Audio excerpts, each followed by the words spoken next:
The turkey was already cold by 7 o'clock. I know that because I checked it twice. Once at 6:50, when I told myself they were just running late, and once at 7:10, when I finally stopped pretending. I had set the table for 4. My good china, the cream-colored set with the gold rim that I bought at an estate sale in 1987 and have used exactly 7 times since. The cloth napkins I ironed that morning, the little crystal dish of cranberry sauce that nobody ever actually eats. But I make every year anyway, because my mother made it, and her mother made it before her. And some things you just keep doing, because stopping feels like losing something you can't name. I sat down at the head of the table, alone. Outside, it had started to snow. I want to tell you this story because I think a lot of you already know how it ends. Not the specifics, but the feeling.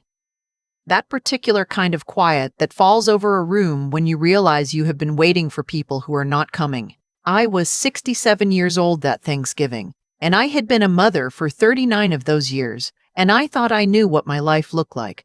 I thought I knew what my family was.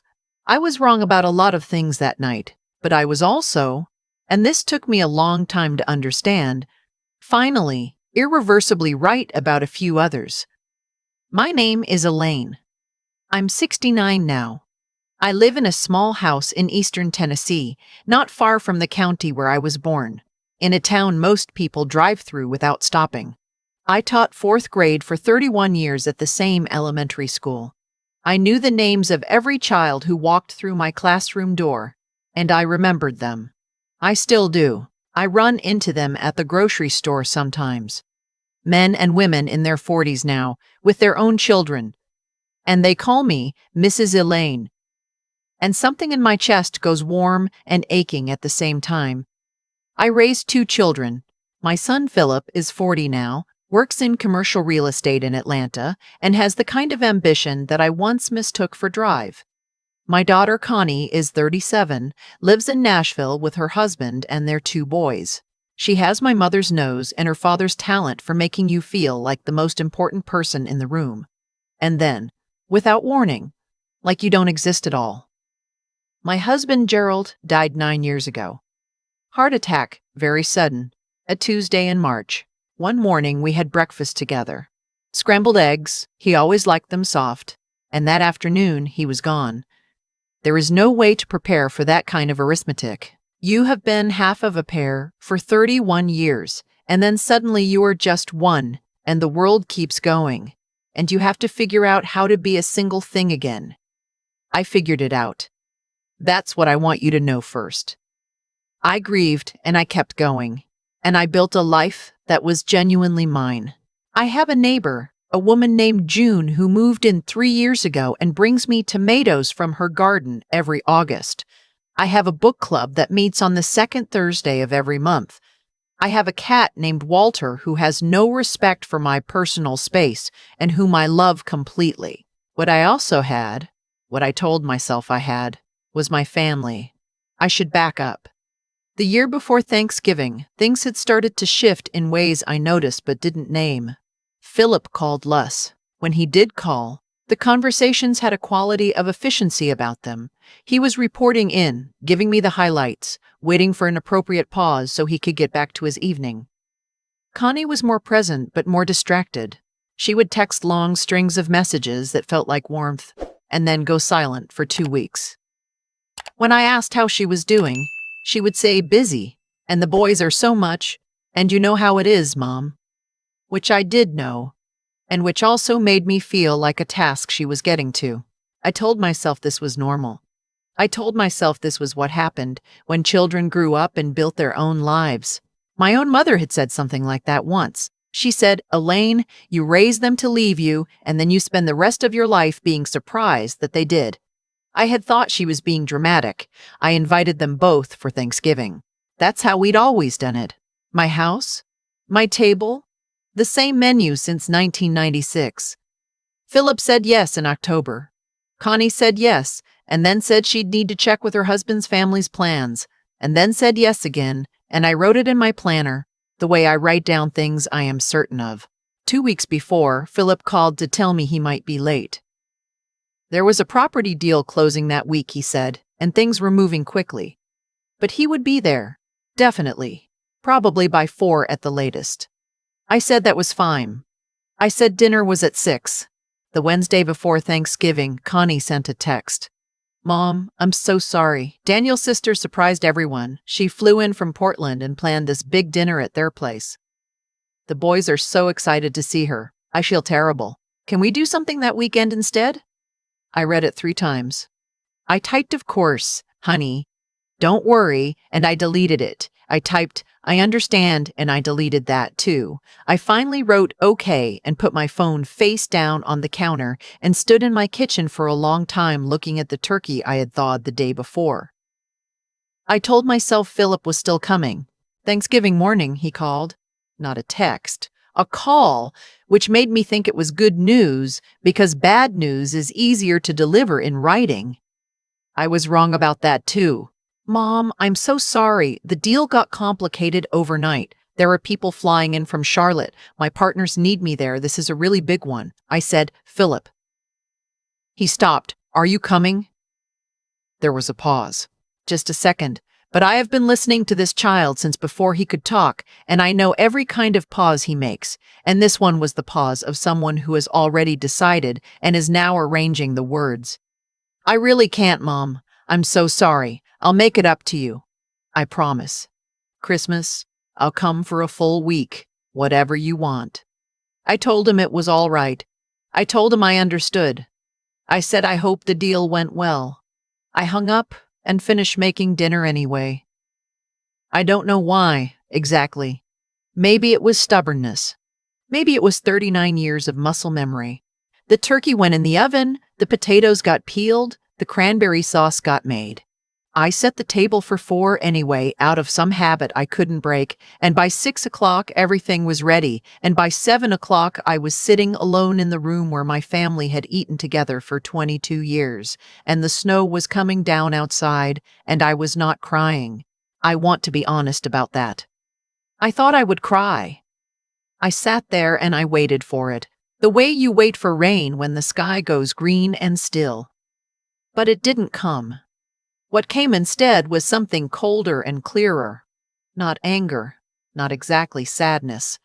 More like clarity, like something I had been refusing to see had finally stepped all the way into the light, and I was just looking at it now, straight on, without flinching.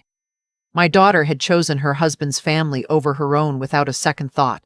My son had chosen a real estate deal, not a crisis, not an emergency, a deal. And I had said, okay, and I understand, and I'll see you at Christmas. I sat there for a while. Then I made myself a plate, a real one, not a half-hearted one, and I poured a glass of the wine I'd been saving, and I ate Thanksgiving dinner by myself in the dining room while the snow piled up on the windowsill. It was a good meal. That felt important somehow, that I had made something good and I was not going to waste it. Afterward, I called my neighbor June, who was at her daughter's house in Knoxville, and she heard something in my voice and she said, "Are you all right?" And I said, "Yes." And she said, "Tell me the truth." And I said, "I don't think I am, but I will be." She said, "I'll bring pie when I get back Sunday." She did. She brought a whole pie. The week after Thanksgiving, I started doing something I hadn't done in years. I started writing things down. Not a journal, not exactly. More like an accounting. The last time Philip had come to see me without a specific reason. The last time Connie and I had talked for more than 10 minutes about something other than logistics. The last time either of them had asked how I was doing and then waited for a full answer. I'm not saying this to make them sound like monsters. They're not. They're people who got busy and took things for granted, the way people do, the way I probably did with my own mother sometimes. In ways I wish I could go back and change. But I was 67 years old, living alone, and I was starting to understand that the relationship I thought I had with my children was mostly a story I had been telling myself because the alternative was too quiet to sit with. Philip called the Friday after Thanksgiving and told me the deal had fallen through.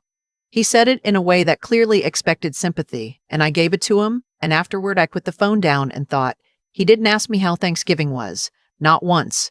I started, slowly, to make some changes. Nothing dramatic at first. I started saying no when I didn't want to do something.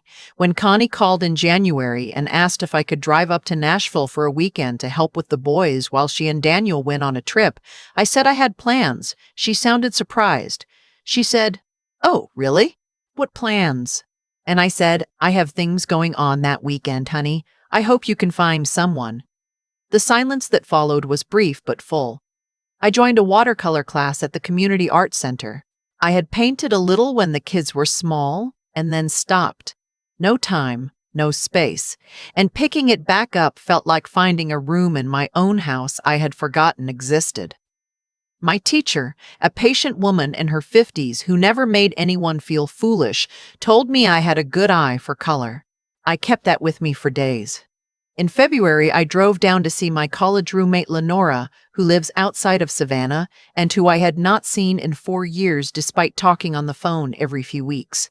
We sat on her back porch for 3 days and talked and ate seafood and laughed until I cried.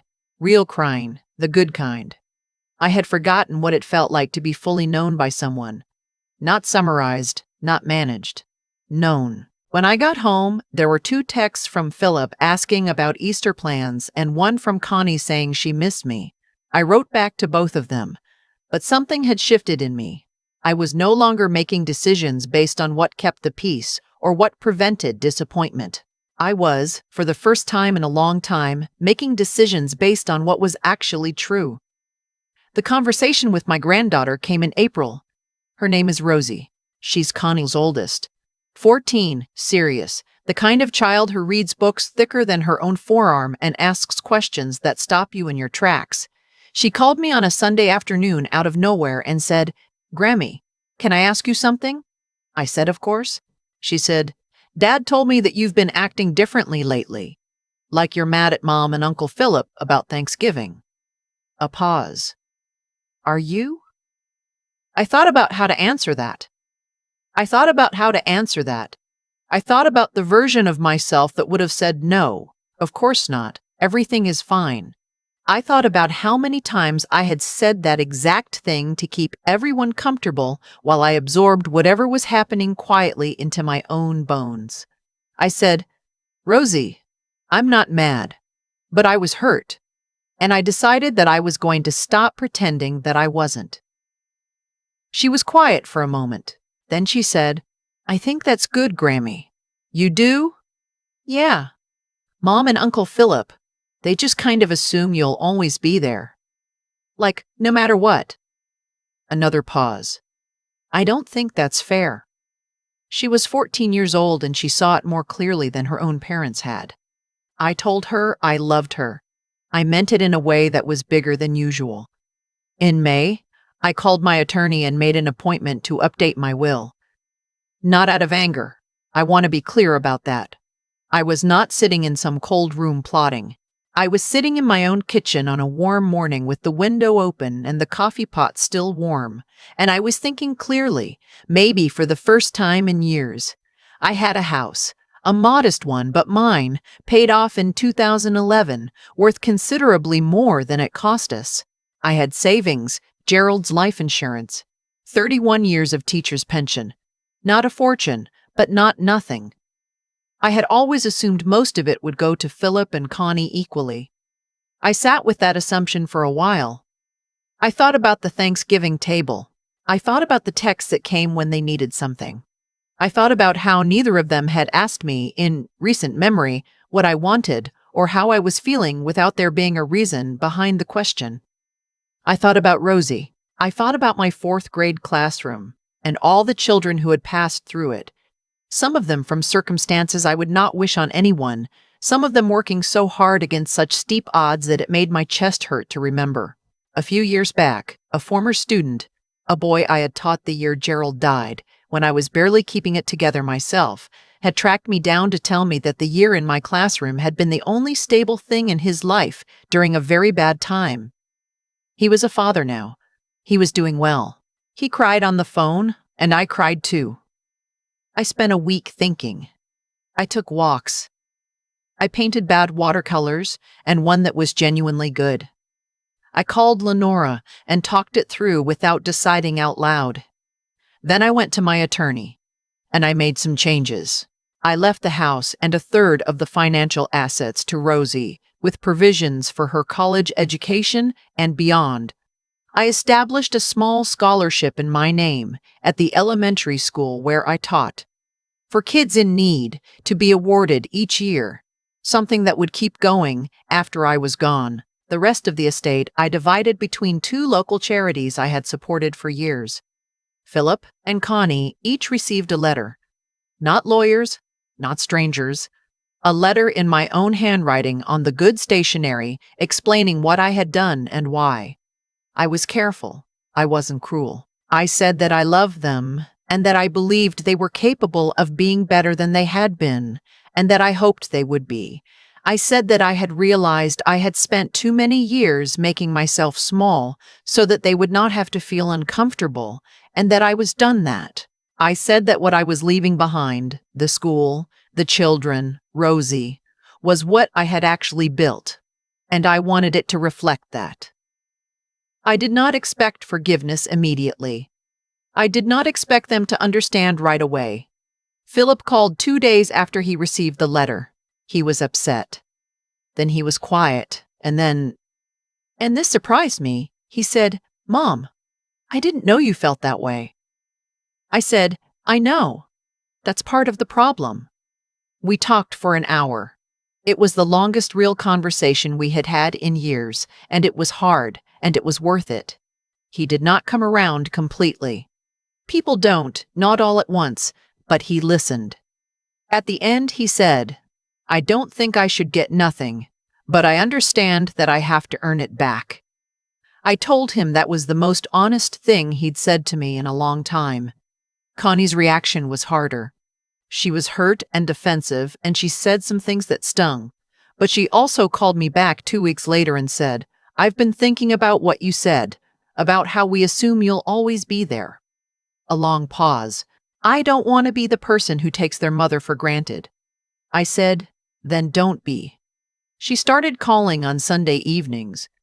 Not every week, but most weeks. She asked questions and waited for the answers. Last fall, she drove down by herself. No husband, no kids, just her. And we spent the weekend going through old photos and watching old movies and making my mother's cranberry sauce for no reason at all. Just because. It was raining the day she left. She hugged me at the door for a long time, the way she used to when she was small, and something had scared her, and she just needed to hold on. "I'm sorry, Mom," she said into my shoulder. "I know," I said. "I know you are." I am 69 years old. I teach a watercolor class now, Tuesday mornings at the Art Center. 8 students, ranging from a retired postal worker to a woman in her 80s who learned English at 50 and who has, I think, the most fearless brushstroke I have ever seen. I have my book club and my neighbor June and my cat Walter, who is currently sitting on my keyboard and requiring me to type around him. I have Rosie, who calls me on Sunday afternoons and asks questions that stop me in my tracks. I have my scholarship kids. I don't know their names. I'm not meant to, but I think about them.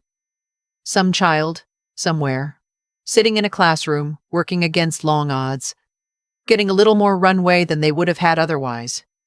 That feels like the right ending for what I built. Last Thanksgiving, I cooked again. Not quite as elaborate. I have learned there is no virtue in making more food than the people at the table can eat. Connie came with the boys.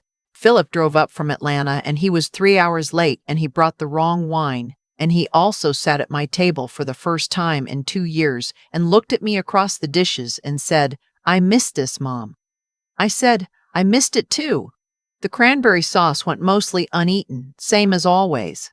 I made it anyway. I will make it next year too. Some things you just keep doing. Not because nothing has changed, everything has changed. But because you are still here, still setting the table, still choosing to make something good and sit down to eat it. That, I think, is the whole of it. That is what I wanted to tell you. I've thought a lot about what actually happened that Thanksgiving night. Not just to me, but between me and my own choices over the years. And what I keep coming back to is this. The table I sat at alone was not built in a single day. It was built slowly, one small accommodation at a time, one okay, I understand after another, until I had taught the people I loved most that my feelings were optional, that my presence was guaranteed, that I would always set the table and always say it was fine. That is not something that happened to me. That is something I participated in. And recognizing that, really sitting with it, not as self-blame but as plain truth, was the beginning of the only change that actually mattered. What I did after that night was not revenge. I want to be clear about that. When I called my attorney in May, when I rewrote my will, when I wrote those letters to Philip and Connie in my own handwriting, none of that came from a place of wanting to hurt anyone.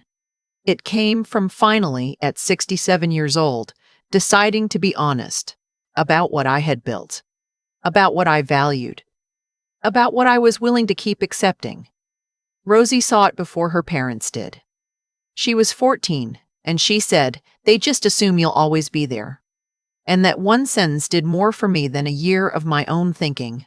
Children who are paying attention often see the clearest.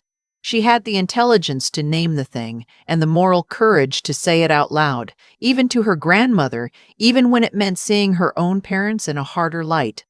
I think that is what real integrity looks like. Not the grand gesture, but the willingness to say the true thing when it would be easier to stay quiet. What happened to Philip and Connie afterward is what tends to happen when someone you have been taking for granted suddenly stops absorbing everything in silence. They were confused at first, then hurt, then eventually honest. Philip said, "I didn't know you felt that way." Connie said, "I don't want to be the person who takes their mother for granted." Those are not small things. Those are people doing the hard work of looking at themselves clearly, which is the only work that leads anywhere worth going. I am not the same person I was the year before that Thanksgiving. I am louder about what I need, and I am quieter about things that don't matter. I say no without a long explanation. I make time for the people who make time for me. June with her tomatoes, Lenora on her back porch, Rosie on Sunday afternoons. I teach watercolor on Tuesday mornings, and I watch my students get braver with color week by week. And that is, I think, genuinely what a good life looks like. The cranberry sauce still mostly goes uneaten. I make it anyway. Not out of stubbornness and not out of grief. Out of the understanding that continuity and change are not opposites, that you can keep the things worth keeping while letting go of the things that were only ever habit dressed up as love. That is what I learned, not from a single dramatic night, but from what I chose to do with the morning after.